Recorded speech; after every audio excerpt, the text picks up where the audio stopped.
একসময় যাকে বলা হতো শহুরে রোগ, সেই ডেঙ্গু এখন শহরের সীমানা পেরিয়ে পৌঁছে গেছে দেশের প্রত্যন্ত অঞ্চলে।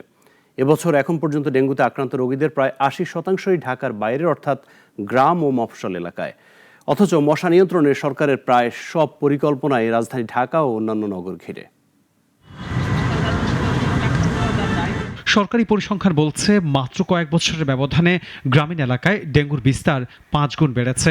স্বাস্থ্য অধিদপ্তরের তথ্য বিশ্লেষণে দেখা যায় গত 5 বছরে ডেঙ্গু রোগীর ভৌগোলিক বিস্তারে পরিবর্তন ঘটেছে। 2021 সালেও ডেঙ্গু ছিল মূলত ঢাকা কেন্দ্রিক। সেবার রোগীর 83.07% রাজধানীতে ছিল। সেই চিত্র এখন সম্পূর্ণ পাল্টে গেছে। 2021 থেকে 2025 সালে পাল্টেছে ডেঙ্গুর চিত্র।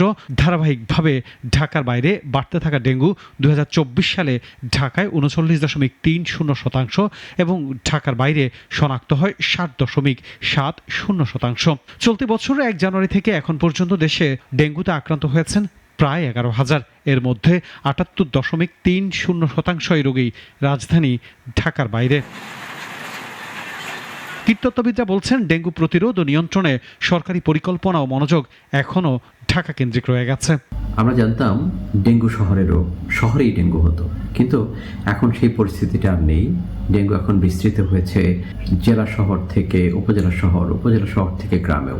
যদি গ্রামীণ বাস্তবতার পরিপ্রেক্ষিতে প্রয়োজনীয় পরিকল্পনা নেওয়া না হয়, তাহলে পরিস্থিতি আরও ভয়াবহ আকার ধারণ করতে পারে বলেও অভিমত তাদের। গ্রাম থেকে শহরে সব জায়গায় এখন ডেঙ্গু নিয়ন্ত্রণের ব্যবস্থা জোরদার করতে হবে। স্থানীয় সরকার মন্ত্রণালয়ের মাধ্যমে উপজেলা পরিষদ, ইউনিয়ন পরিষদ, এমনকি জেলা পরিষদের মাধ্যমেও ডেঙ্গু নিয়ন্ত্রণ কার্যক্রমটি জোরদার করা প্রয়োজন। তবে রাজধানীর 2 সিটি কর্পোরেশনে রোগীর সংখ্যা কম নয়। শহর এবং গ্রামে সমান গুরুত্ব দিয়ে মশা নিধনে পদক্ষেপ নেয়ার কথাও বলেন জনস্বাস্থ্যবিদরা। আনোয়ার হোসেন, নাগরিক, ঢাকা।